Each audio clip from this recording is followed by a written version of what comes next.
Assalamualaikum warahmatullahi wabarakatuh. By the way, I'm Tunisa Digandang, the second reporter from the Group 2.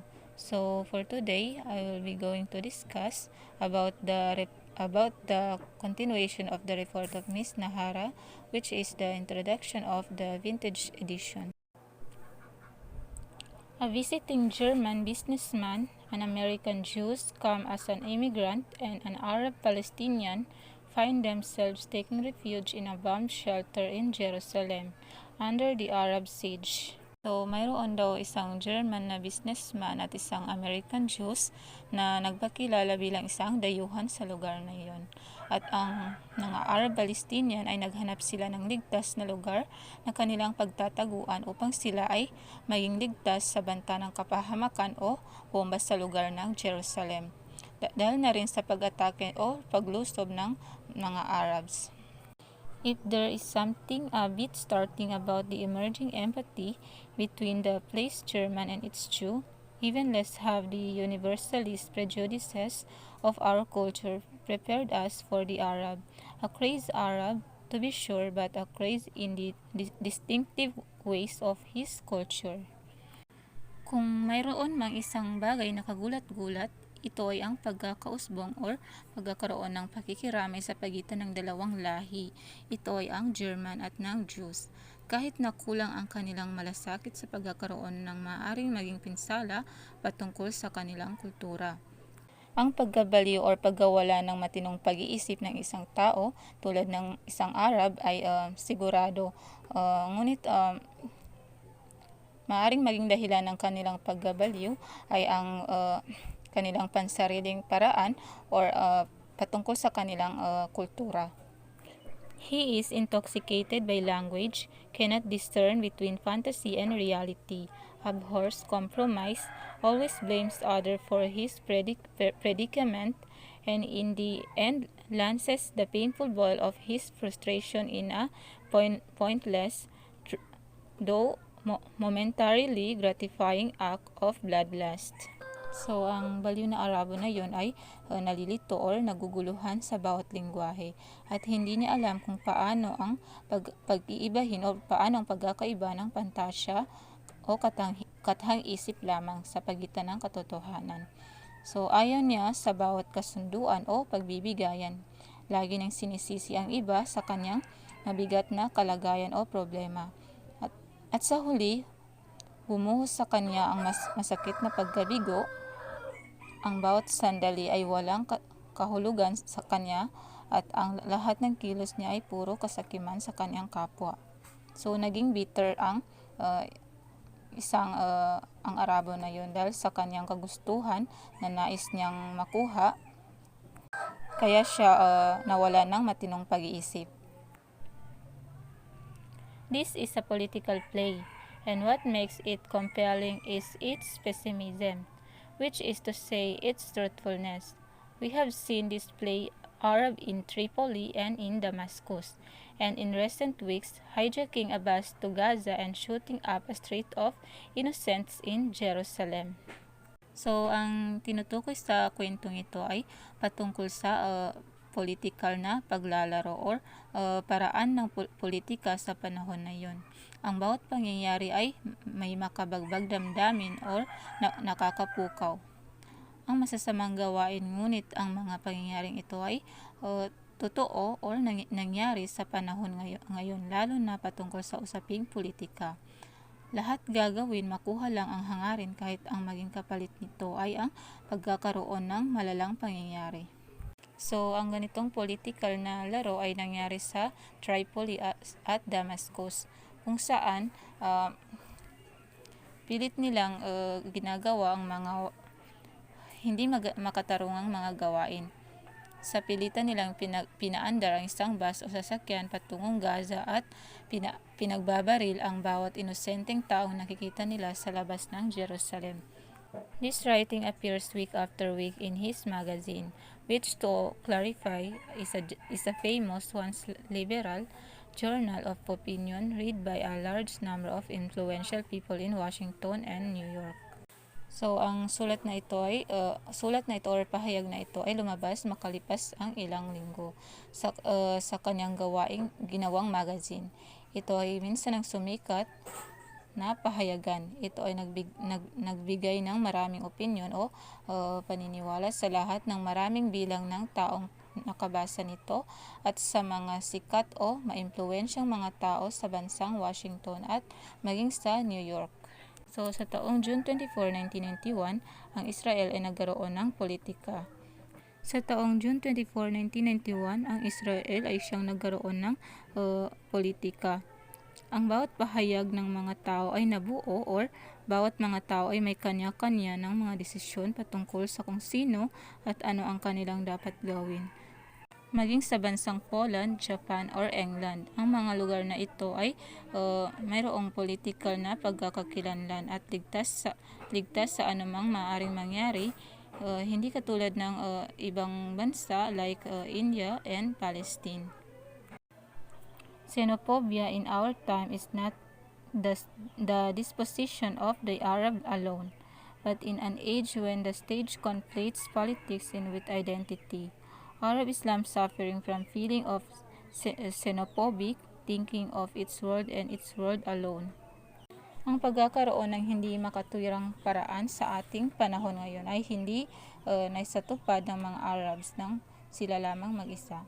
Ngunit sa panahon na ito ay ang estado patungkol sa politikal ay nagkakaproblema kasama na rito ang pagkakakilanlan nito. Ang Arab Islam noon ay naghirap o hindi gaano maayos ang trato dahil sa parang binibigyan lang nila ito ng mababang uri. Hindi gaano iniingatan ang Islam noon sa lugar ng Israel at sa mga bansang kanluran, at higit sa lahat ang pagkakaroon ng hindi makatwiran pagtrato sa mga banyaga o mga dayuhan. So, Peretz' extraordinary defamation are spun out so as to completely obscure the historical reality that indeed it was the case that mostly European Jews come to Palestinian country, already inhabited and settled by another people, destroyed their society, disposed them, and drove 2/3 of them. So, ang mga ginawang paninira ni Peretz ay nawala or naalis na. Nang sa ganon, maitago na rin ang kasaysayan na ito, ang mga pangyayaring katotohanan.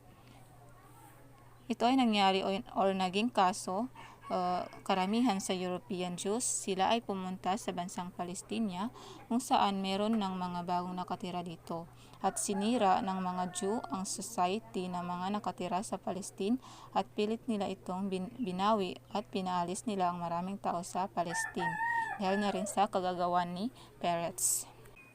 Unable to deal with this fact, except as right by virtue of Israel's superiority, Peretz displaces onto the Muslim and Arab theory of gratuitous violence and cultural inferiority.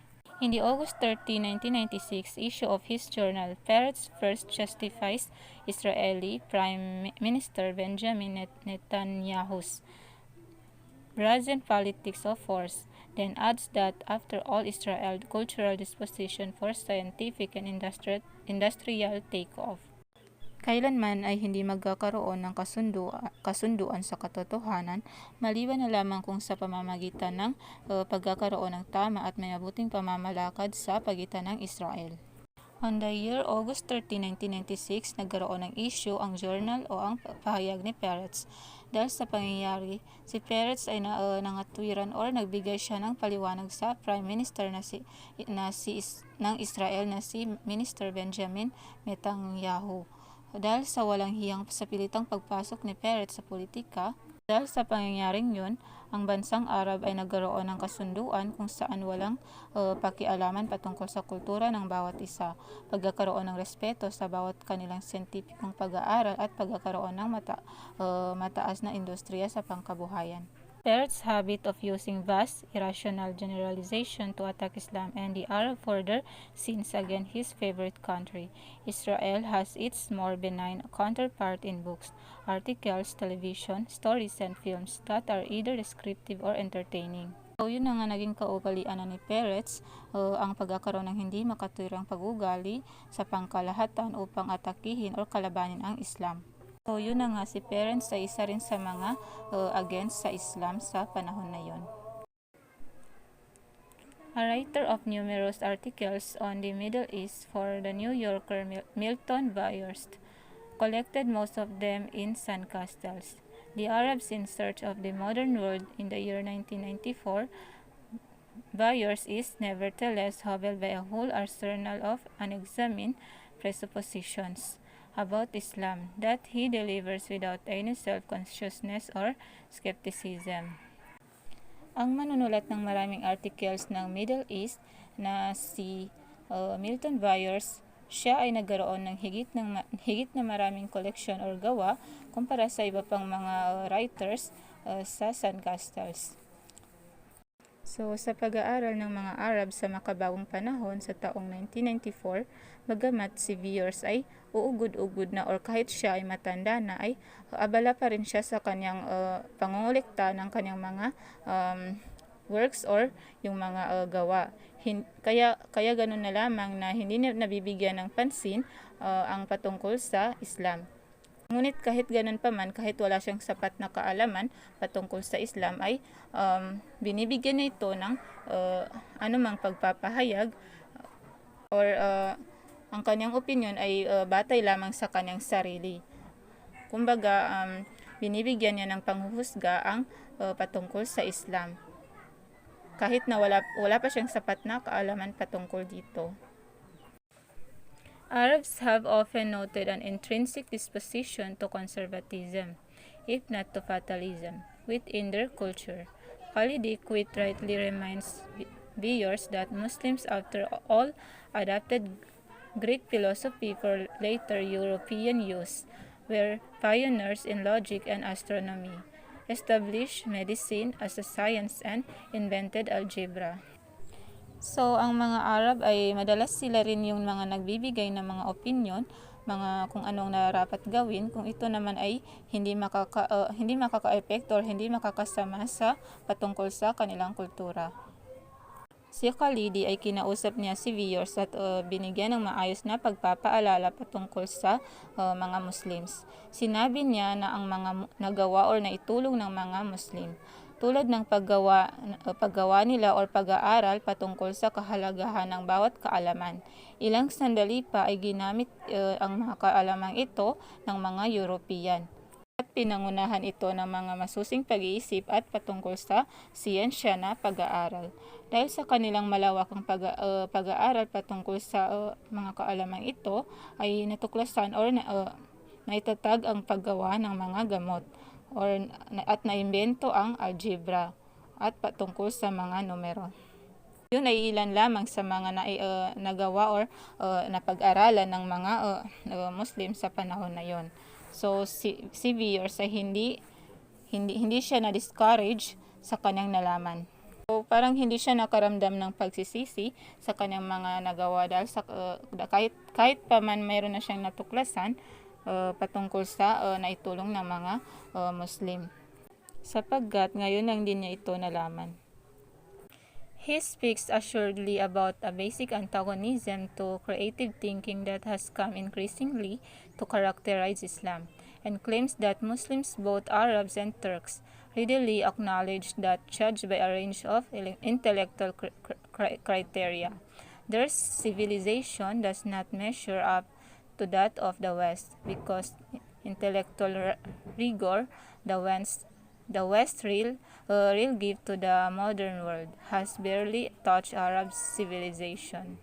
So nagpahayag din ng salita si Khalidi patungkol sa simpleng suliranin or mga pagkakaroon ng kasalungat patungkol sa usaping relihiyon. Upang magkaroon ng mas maliwanag na kaalaman at maunawaan ng maayos ang patungkol sa katangian ng relihiyong Islam. Nang sa ganon, bigyan ng pasasalamat at pagtanggap ang mga Muslim, maging ang mga Arabs at Turks dahil sa kanilang pagiging modelo patungkol sa pangkaisipang kaalaman. Ang kanilang maayos na sibilisasyon ay hindi mapapantayan or walang makakasukat nito hanggat sa dakong kanluran nito. Dahil na rin sa dakong kanluran ay siyang pinagusbungan ng relihiyong Islam.